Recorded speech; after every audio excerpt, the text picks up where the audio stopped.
Meeting will now come to order, please. Would you all please stand for the pledge of allegiance? Mr. Gibson, lead us.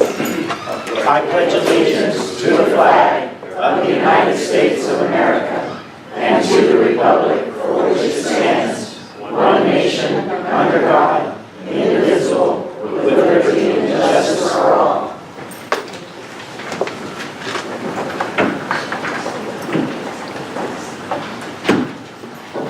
Okay, do I have a motion for approval of the minutes? Anybody read the minutes? Madam Chair, I move that we approve the minutes as presented. Second. All in favor of such motion, please signify by saying aye. Aye. Opposed, nay. The minutes are approved. Before we get started, I wanted to make a couple of announcements that really have nothing to do with the college, but anything that has to do with our college family sort of has something to do with the college. First, we have an anniversary today. Mr. and Mrs. Dan Miller, Dan and Susie, have been married 30 years.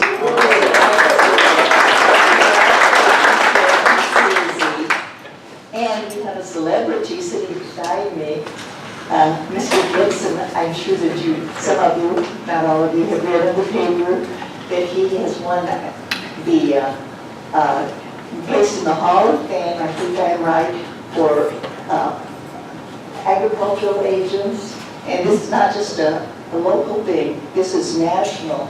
So we're very, very proud of Mr. Gibson. Not only is he a board member of longstanding, but he's also an alumnus of CAC. So big hand for Mr. Gibson.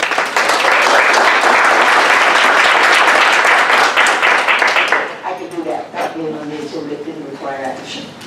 So I think the parliamentarian would say you were out of order, but that's all.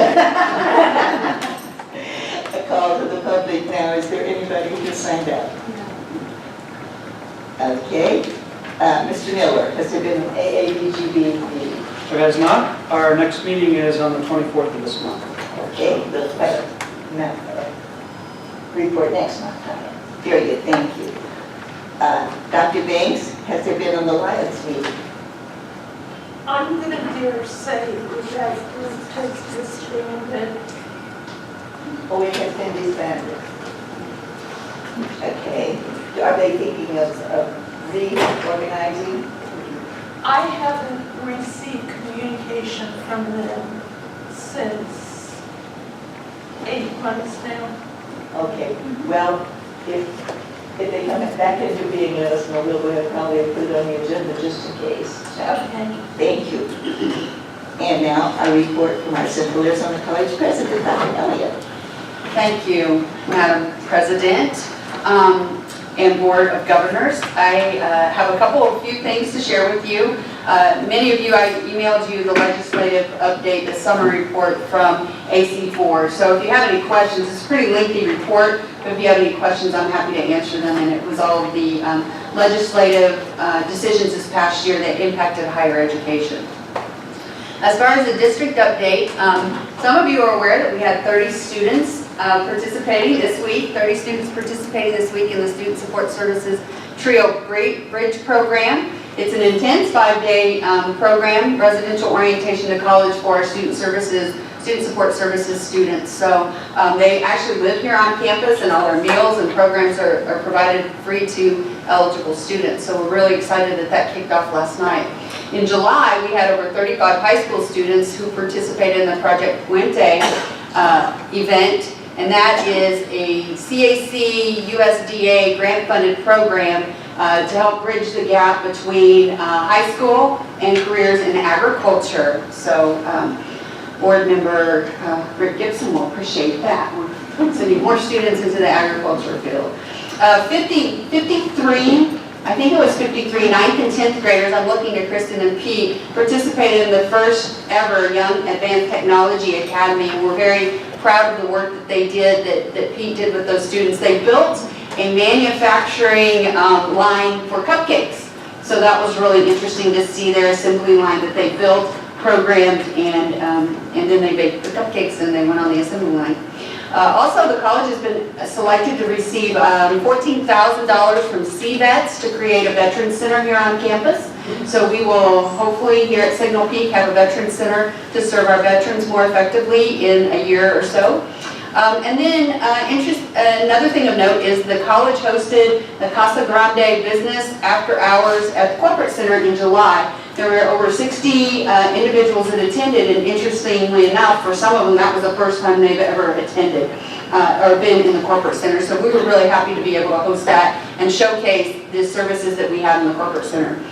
And then on another note, earlier last year, I think you will remember, it was probably about August a year ago, I challenged the cabinet members to approve 10 processes within their area. And I'm happy to announce, and I promised to buy them all lunch out of my own pocket, which it's starting to get a little bit more expensive than I thought originally. But I really wanted to highlight and thank Information Technology completed more than 10 processes. Human Resources has improved 10 processes.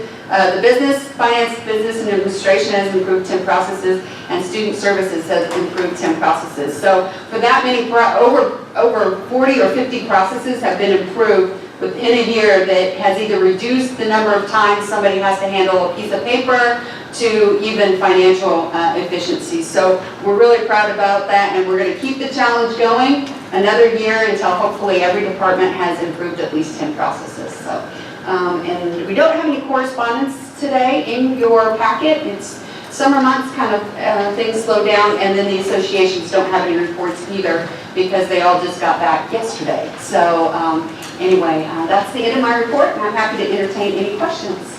Other questions of Dr. Everett? Thank you. Thank you. Thank you.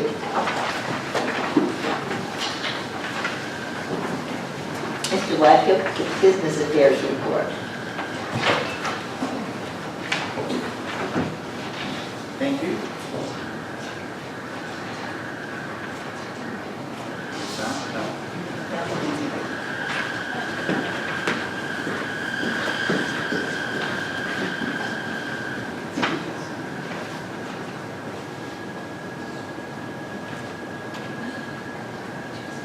This happens every month, doesn't it? There's some.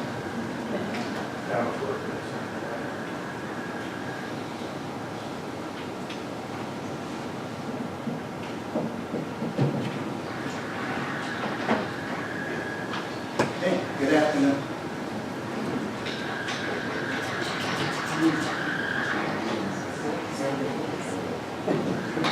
All right. Well, good afternoon, Madam Chair, governing board members, Madam President, Madam Secretary, colleagues, guests, friends, students, anyone else that's in attendance this afternoon. 4 items on the business affairs agenda. First one is the monthly budget report. If you look in your packets, the monthly budget report is for the month of June 2017, which is the year-end report. This is still a draft report since we are just completing all of our year-end accrual entries, and we are preparing for the auditors to come in here. Actually, they've been here a little bit already, and so they'll be working on our financial statements over the next couple of months. So these are preliminary numbers, but I'm happy to report that preliminary for the year ended June 30th of 2017. We are about 85.91% expended. Any questions on budget? Okay. Second item are the awarded purchases over $20,000, and we have a number of them that I'd like to go through today for your information. The first one is for the cart services, which is our bus service. That is to renew the annual agreement in the amount of $23,558. Second one is to contract for facilities management, Sodexo out of Pittsburgh, Pennsylvania, $172,132.32.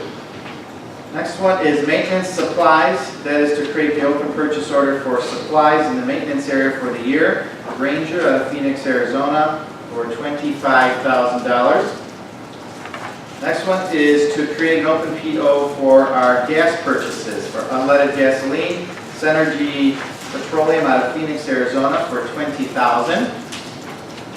Next one is software maintenance. It's hosting Deploy expenses, Campus Management Corp., Boca Raton, Florida.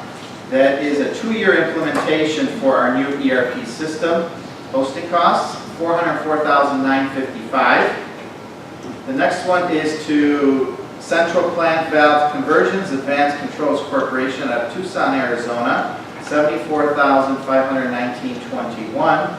And that is to convert the valves to provide better monitoring of our chiller systems and moving away from the pneumatics. The next one, service and support for data network cabling. Herbert Fitzpatrick out of Casa Grande, Arizona, in the amount of $20,000, and that is cabling support for the IT department. Next one, network design, configuration, deployment, and maintenance. Avid Consulting out of Tucson, Arizona, in the amount of $20,000, and that is consulting services for the IT department. Next one is phone services with CenturyLink out of Phoenix, Arizona, $20,000. Then we have the annual fees for 25 Live. 25 Live is our scheduling system for the district, and that is to CollegeNet Inc. out of Portland, Oregon, in the amount of $42,000. A few more that we have. iMac Computers for Creative Arts. Apple Computers out of Austin, Texas. That is to purchase the iMacs for the Mac Lab in the amount of $41,053.73. Food Services, Aviance out of Roseville, Minnesota. That is the food services for the board for the students that will be living on campus in the dorms starting next week. Next one is locker room remodeling. Skyline Builders and Restoration out of Phoenix, Arizona, $86,557.05. That is to remodel the locker rooms at the gymnasium here at the Signal Peak campus. Restroom remodeling, also Skyline Builders and Restoration in the amount of $57,553, and that is to remodel the restrooms located in the gym at the Signal Peak campus. Maintenance for emergency warning systems, Stanley Convergence Security Systems out of Naperville, Illinois. That is to purchase the preventive maintenance for the entire district on the emergency warning systems in the amount of $39,784. Architect Services, this is Architect Services, Architecton, Signal Peak Campus, Architecton out of Tempe, Arizona, $547,475. Admin Information Systems, Project Management Services, Campus Works, Bradenton, Florida, $233,998. That is to contract for the project manager for the implementation of the new ERP system. Burn Tower Restoration. This is to restore our burn building that we have here at the Signal Peak campus. Fire Facilities Inc. out of Sun Prairie, Wisconsin, $53,188.21. Oracle Database Licensing Fees. Oracle Corporation out of Redwood Shores, California, $131,321.94. That is to renew the annual license and support. Banner Software License Fees. The Lucian Company out of Chicago, Illinois, $210,505.90. This is to renew the annual license and support. This will be our last year we do this as we go into our new system starting next fiscal year. Dorm room furniture, Southwest Contract, Temple, Texas, $128,362.39. That is to purchase replacement furniture for the dorm rooms. A lot of them. With that, I will entertain any questions. Question? The Sodexo, is that for janitorial services? That is for services, our administrative position. That's your Ernesto position. Oh, okay. Right. More questions? The next one is intergovernmental agreements. This is for the period of time January 1st through June 30th of 2017. We present this to the board twice a year, showing 6 months worth of activities.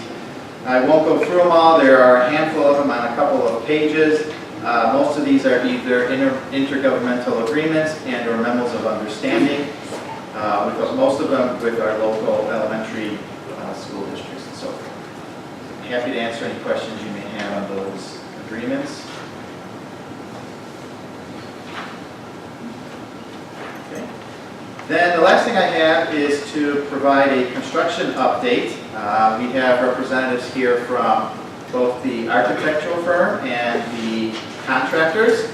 So I'll ask them to come up now, and Mr. Chris Kelly is from Architecton. He'll be presenting from the architects, and after him will be Austin King from DPR Construction. So they'll give us a little update on where we've been, where we are currently, and where we're going.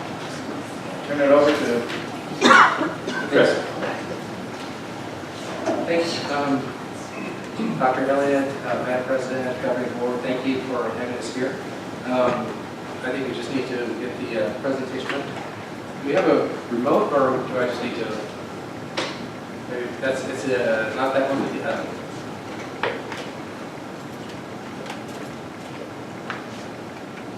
There we go.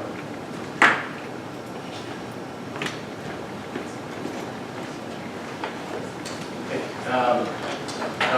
We just wanted to walk you through the design as it stands, and then DPR will bring you up to speed on the schedule, the current schedule, and we'll answer any questions that you have. At the end, we have some drone video footage as well to see the progress of the project. So next slide. I just wanted to our team members. There are quite a few people working on this project. Not least DPR, who helped keep us on track throughout this whole process. Next slide, please. This is just a general reminder of how we ended up where we're at. This was originally a single building, but during the course of design, realized that building uses really needed to be in completely separate places on the campus. This was just a zoning diagram showing us the difference between academic and administrative, student life, and how those different pieces were distributed across the campus. So that's how we ended up with the science building up in the academic core, and the student community down closer to where most of the student life is happening. Next slide, please. So this is what we ended up with. We have two buildings going in. The Union on the south, where the green is, and science up in the north, the fence. Next slide, please. This is just an aerial view, so we'll start with the science. I'll go through that real quick. Next slide, please. Okay, so the science building fit very well just north of the fence, and that what was an open lot. It was interesting if you go back to the original plans of some of the earlier development that was always cited to be a building site. So fairly unencumbered with utilities, not completely, as we found out. So this is a two-story building. It's basically 9 labs, 19 offices for faculty. There's also a couple of student gathering areas on each floor. Entrances to the building off the east from the parking, and then to the west off of the student mall. We also have included, if you go to the next floor, the next slide, please. There is also a data center that's being migrated into this building. So there will also be some emergency generators that will be associated with this building as well to help power those in case of a power outage. If you wouldn't mind backing up one slide, I just wanted to bring up that we're also developing the space between the fence, which would be down at the south end of this slide, and our building has a pedestrian walkway, and also has nodes or areas in this floor where students be able to gather outside when we're trying to provide shade and other areas for student activity. Next slide. And get one more slide. So I'll show you a few of the images. This is looking at the southeast corner of the building, so this would be approaching from the parking lot. Next slide. This would be from the student mall side. Next slide. And then inside the building, trying to add a little light, a little color. Outside, we're trying to match and blend in with the campus, with the existing materials and colors. Inside, we're trying to add a little bit more light to the student spaces. Next slide. This would be at the end of the corridor, one of the student gathering areas. They will have it at both at the ends of the corridors. Next slide, please. And this is just a typical one of the labs within this. I believe this is our chemistry lab. Next slide, please. So once we move in, the existing site where the science building is at, the existing science building, then it will be raised and will return that site to natural desert vegetation. So it will be improved and brought back to natural desert. Next slide, please. Okay, so this is moving over to the Union site. Next slide. And again, once this building is moved in, you can see the red dotted outline. That is where the existing Union is at. That building will be raised and we'll bring that back to natural desert vegetation as well. Next slide. So this building is located on the south half of what was the green. We are basically what we're calling, we're right sizing the green, making it, it's about, I think when we're measuring this, it's longer than a football field, not quite as wide as a football field. It will still house, you'll still be able to hold graduation there, and then there's a natural advantage of the building is that there is a raised area which will be used as a stage.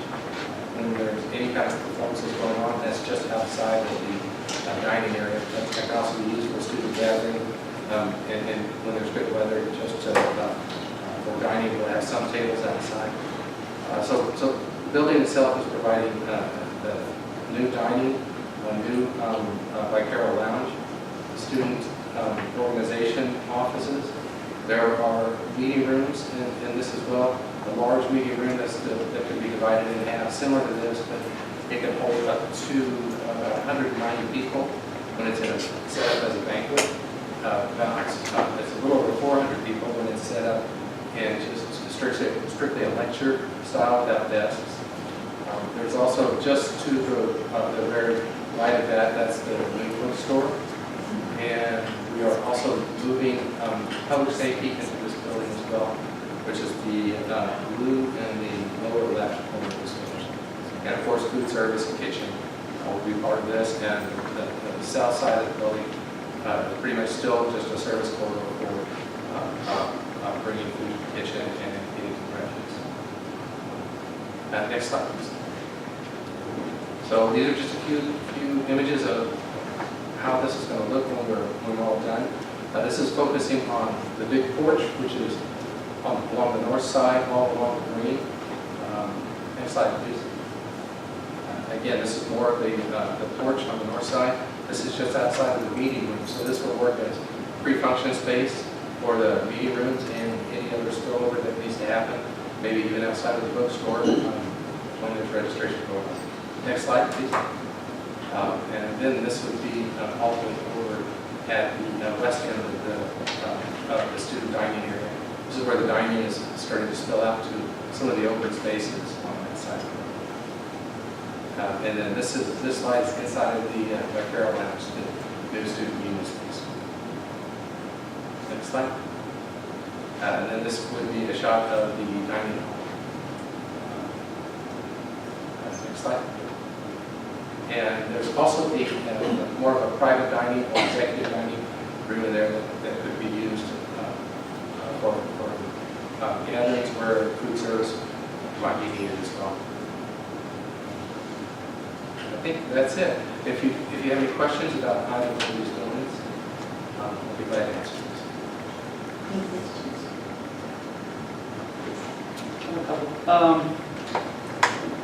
Madam President, it might be a better question for you, but I know there was discussion while we were doing this construction that some of the students might be involved in a safe manner. Is that happening, or?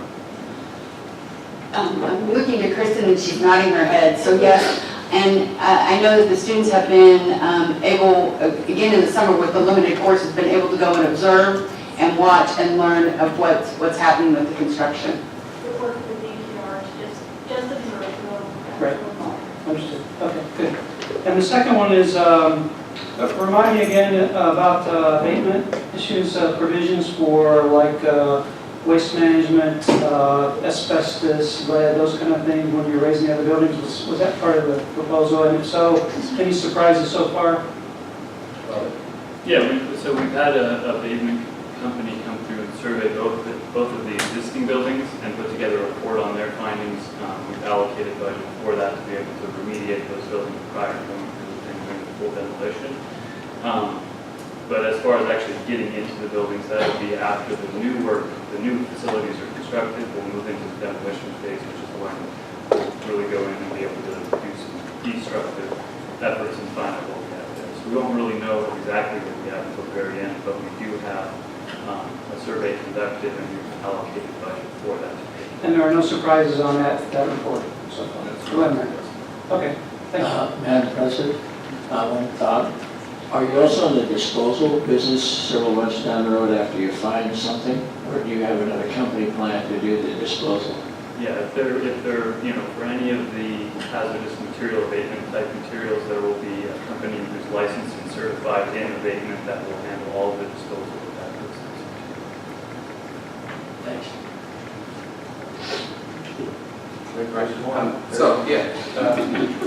So Austin will give you, there's one more presentation up there. So I'm just going to run through, my name is Austin King, by the way, I'm with DVR Construction, I'm the project manager that's overseeing the construction of the new facility. So just wanted to give a quick recap on kind of what we've done to date over the past 3+ months thus far on the project. Give a quick overview of the remaining schedule up until the project completion and ultimately the demolition and revegetation of the existing sites, and then just kind of hit on a few of the really key metrics that we track on the general construction project and where we're trending. So first step. So this is kind of where we've been to date. So the first step in the process out here was going through and doing our tree salvage. We've had 21 between trees and cacti that we have salvaged on the existing sites that we're currently keeping in a temporary nursery here on the north side of the campus, and we'll be reinstating those once the new facilities are constructed. So this is just some imagery of that process and kind of the size of the trees and things like that we were taking out. And the next slide will show you where the temp nursery is set up. So we've got the big trees boxed, the cacti kind of replanted in the natural landscape there temporarily until the new facilities come online. So a lot of what we've done to date, if you go and look at the sites, it still looks kind of just like dirt out there. So most of what we've done thus far is really installing a lot of all the necessities, all the main veins to the building, if you will. So our storm lines, our sewer lines, our water lines, all of those utilities that you need to hook up the buildings to the utilities and have them function once they're complete. So we've got just over 2,000 lineal foot of different types of utility service that are associated with each building. We're about 85% or so complete with that installation, so bulk of that underground utility work is completed. The next slide here shows the excavation and grading efforts, so that's moving around all the dirt, getting all the building pads up to the proper levels for the new facilities.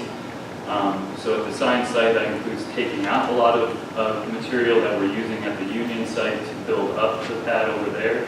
And to date, we've had about 450 plus trucks that have rolled through the campus. So roughly 10,000 tons of material that we've moved around. And this is kind of where we are. The stage we're in right now is the foundation stage. So that is putting in all the concrete foundations that'll support the building. Currently at the Union site, we have about 80% of the foundations already poured in place. And at the science site, we've got roughly 50–60% of that work complete. So making good progress. And like I said, it doesn't look like much, but there's been a lot of work put in place already. So the next slide will show you kind of an overview of the overall project schedule. So you can see, where we are today in August, kind of in the middle throes of the foundation phase, moving into the structural phase at the beginning of September. We'll start erecting structural steel. You'll really start to see kind of the shape of the building start to be formed at that point. And then into the latter part of the year, we'll be putting on the exterior skin of the building. So really at that point is when you'll start to see the overall shape and size and feel of the space that starts to come together. First of 2018 is when you can see the kind of the stacking blocks there. There's a lot of things going on all at that time. So first of the year is probably the biggest crunch time for us on the project, where we've got exterior skin wrapping up. We're working on all the HVAC and plumbing and all of those types of things, and at the same time starting all of the prettier stuff, the interior finishes that ultimately are what you'll see at the end of the day on the building. So we are tracking there for a substantial completion date, or when we'll be turning over the building to CAC right towards the end of June or early July right there, so that there's time for everybody to move into the new facilities and get acclimated prior to the beginning of 2018. And then you'll see in the green box down below, that is the building demolition phase, and then the landscape restoration. So there's really kind of a 2.5 month window there once the new buildings are online that will take and demolish the old buildings, reinstate and revegetate all of the sites back to their native. And then some of the key metrics on the next slide will show you kind of the main three things we focus on the construction side: safety, budget, schedules. So to date, we've had over 10,000 work hours that have been performed on the project, 0 incidents, 0 injuries, and even down to first aid. We haven't even had to treat anybody for a cut or a bruise or a wound at this point. So very safe. And so far today, that's one of the top things that we strive for on the construction site. Budget-wise, we're tracking. There's been no surprises, as we've talked about with the hazardous material abatement. There's been nothing like that that's popped up to put a wrinkle in our budget. And as far as scheduling goes, we are on time and tracking for our completion. Great presentation. One more. I'm assuming from your report that there have been no significant impacts by weather on the process. Well, we have had some weather impacts, but that is something that we account for in our schedule, knowing that we're out there digging trenches in monsoon season. We're bound to have that. Those monsoons are going to come hit us at some point, so we account for those things in our construction schedule, so that when they do happen, we've already forecasted that into the schedule, and we've got it accounted for the traffic. Thank you. Okay, so Dan Childers from our office has been doing construction administration out here, and he's also an avid drone flyer, so he's taken quite a few videos out here. And we're going to try and document this throughout the course of the construction, so we'll be able to wrap this all the way up to the end. So if you want to go ahead and play it, this will show you today what we've seen.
report. Good afternoon, President Christensen, members of the board, President Elliott, colleagues, students, and guests.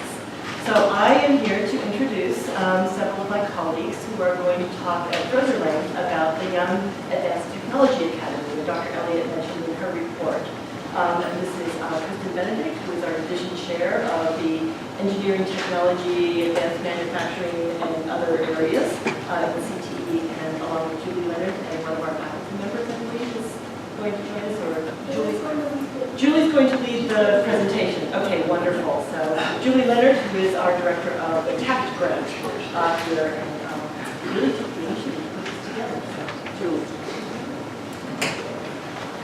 So I think I have good afternoon, and thank you for the opportunity to share about our Young Advanced Technology Academy. I think we have a PowerPoint that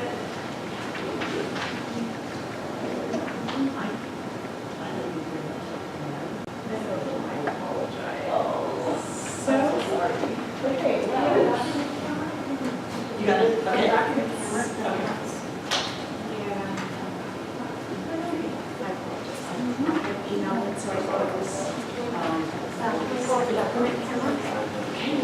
So we're gonna kind of come this way. Thank you, Kristen. So just tell me when to click and I'll try to flip.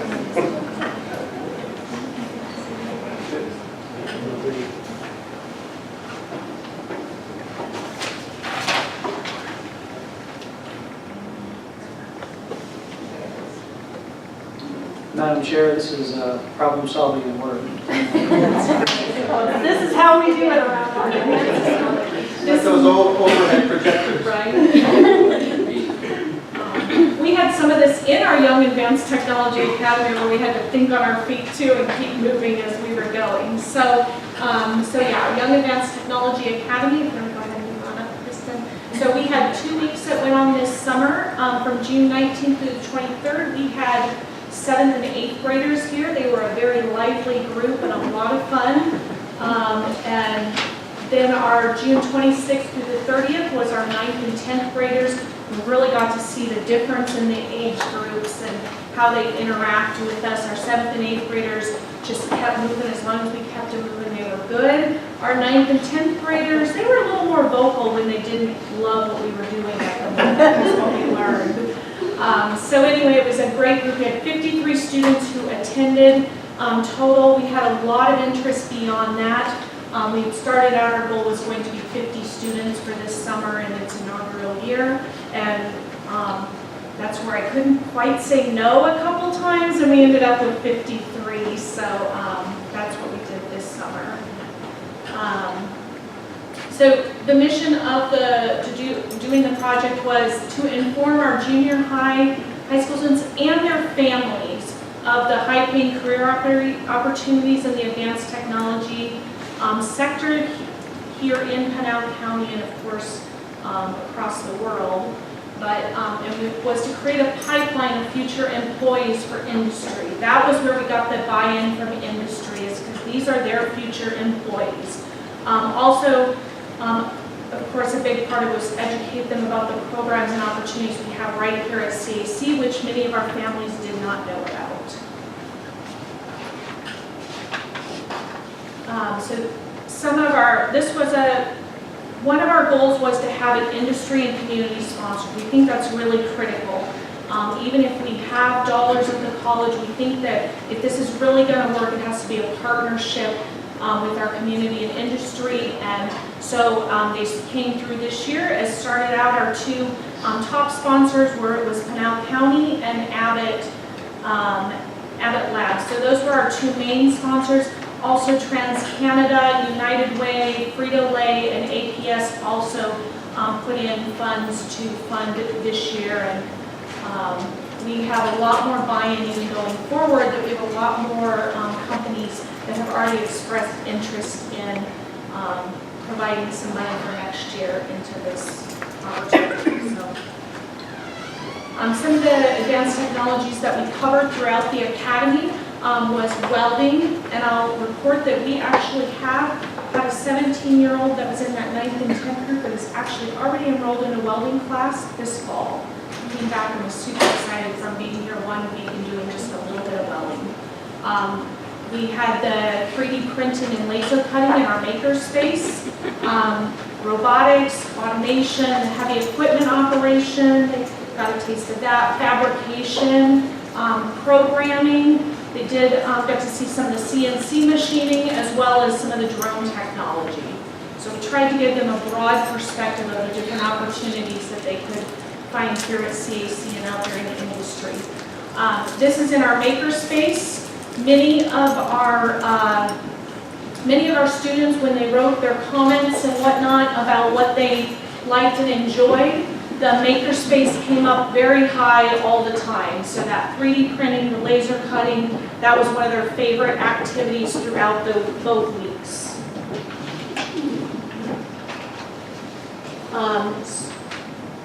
This was some of our pictures. So in our younger week, they just kind of got to do the simulators for heavy equipment.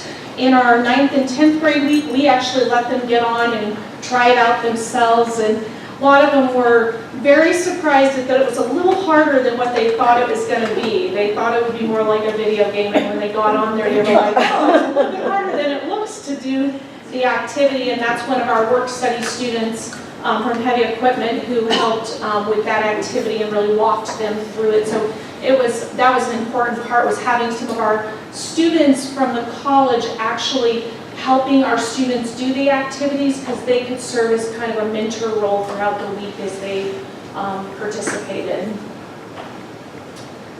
So our hands-on main project that we did was the automated cupcake line that Pete Lomely put together for us, and we didn't bring it today, but we've been showcasing it out and about. We've got some more pictures of it. And so they actually built the components as they went through the week on that, and you can go ahead. And so some of we kind of nicknamed it the Cupcakeinator. So that was really a highlight, was them getting in there and being able to build it. That's where we also had some of our manufacturing technology students actually in there helping them build, as well as Pete. One of the things that happened that was a really great learning experience, and I guess that we kind of learned as we went, was our oven that we built to bake the cupcakes didn't quite work like we had hoped it would work, and it had some flaws. But what happened was this really great session of our young people really brainstorming, critically thinking, and problem solving. It's one of those things that, as I go back now, I really wish we had videotaped, because it was this really neat session of watching them work together and Pete was leading the discussion, but they were telling him how they thought he should fix it. And so we were really careful not to tell them. It was hard, you kind of want to tell them, like, well, this is what we're going to do, but we let them brainstorm it out, and that was a really good learning experience for all of us, and takes restraint not to step in and tell them what we think the answer is, but it's what is important for them. And the oven did bake in the end, so they were right. They needed to be quiet and let them. Yeah, gave them opportunities to refabricate the whole oven, do all kinds of things, and even I have pictures where Kristen's sitting on the floor, bending metal and doing things, and Pete and his students, and we're all jumping in there doing that. So it was a really big highlight for us. It's almost important that something doesn't quite work, because that gives them more real life experience in there when they're out in industry, that they have to kind of think through that. So some of the other workplace skills, we go out to industry, workplace skills are brought up all the time. They can have great technical skills, but if they don't have those other workplace skills,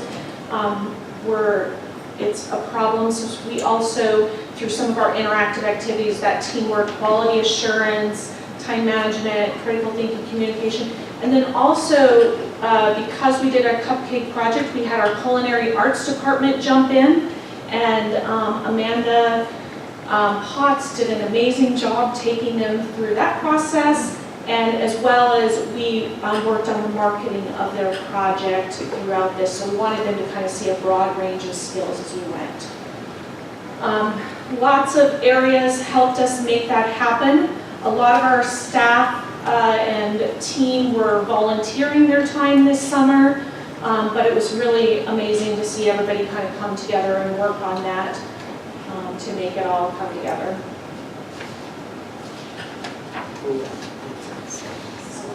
This was just some pictures, I think, of our final.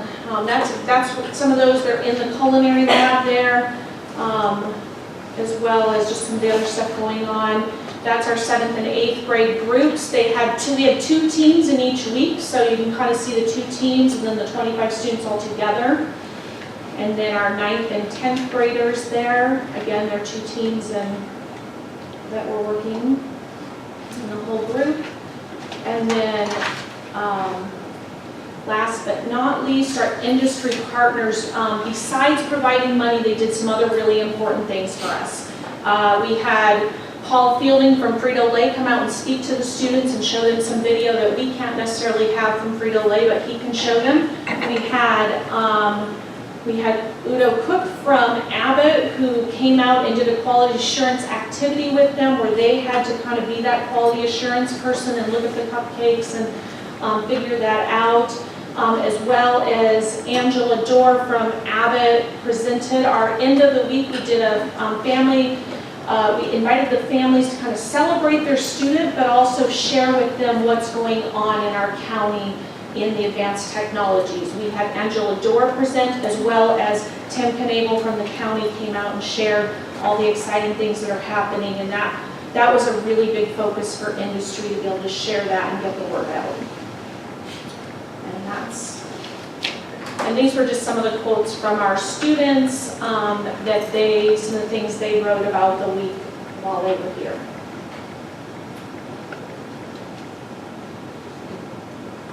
Thank you.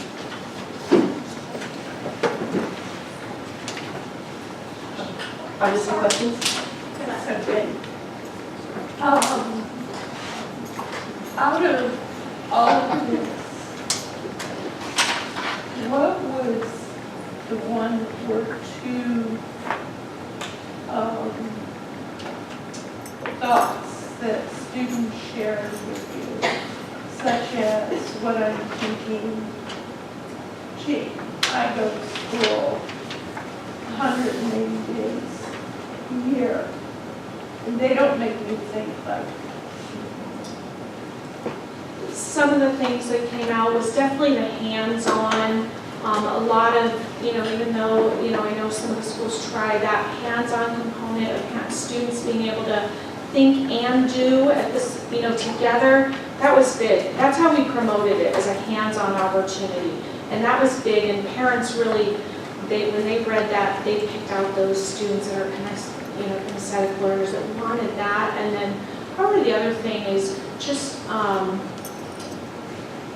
I guess just being able to get in there and do it, whether it's the 3D printing or whatever, for them to do it themselves and not just watch somebody do it is really big.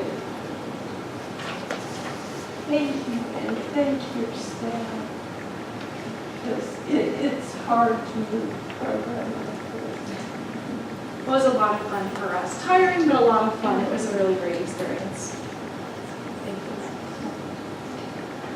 I've spent a lot of time on similar lines over the years, and I never made cupcakes. So I'm kind of jealous of this group, but appreciate all the work that went into this. I think the board does, if I can speak for all of us, for working through those issues, the problem solving as we saw here, and inspiring our next generation of manufacturers. So thank you.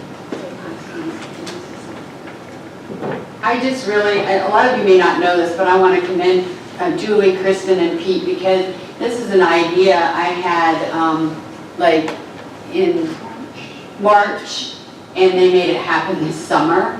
So that also should indicate to you how much work they did in a very short amount of time to expose our young people to this amazing this amazing field in advanced technology. Thank you, guys. Thank you so much. I want to express just amazing thanks to all of you. There were so many people involved in this. Julie and Kristen and Pete took the lead, but it was quite a huge team that got involved, and it was a great event. So thank you. Thank you, Dr. Gill. That was most impressive. Next, we have our consent agenda. The following items are consent matters unless they are removed from the consent agenda at this time. Any item may be removed from the consent agenda by any board member. What is the pleasure of the board? Motion to approve? All in favor of such motion, signify by saying aye. Aye. Opposed, nay. Unanimously approved. Okay.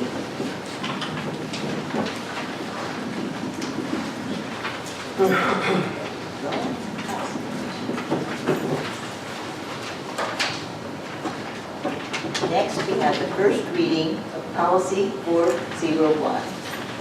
Dr. Elliott.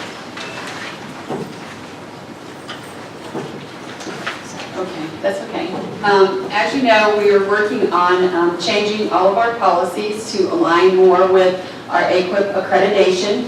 And so this policy is revised to reflect the board's ends, and also presented with them is proposed measurements for your ends. We discussed this at the board retreat, so I'm happy to entertain any questions. This is just a first reading, no action necessary. Any questions or comments for Dr. Elliott?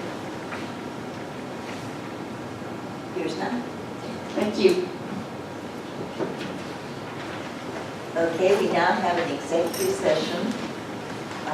So the board is the meeting is pretty nearly over, so most of you probably would not be interested in hanging around until we finish. Hopefully, it's not going to be a very long one, but I would ask for a motion to go into executive session. Yes, ma'am? Could we have a 3-minute break? We will have break after we made our motion for. Thank you. We'll have a break from our executive session. So you want to make a motion? To have a break for the executive. No, we'll just have the break after, but you want to make a motion that we go into executive session, so we're having a break, but people can be going out. I make a motion that we go into executive session. Okay. Second? Second. All Thank you. All in favor, say aye. Aye. Opposed, nay. Okay, we will enter executive session, and there will be a break.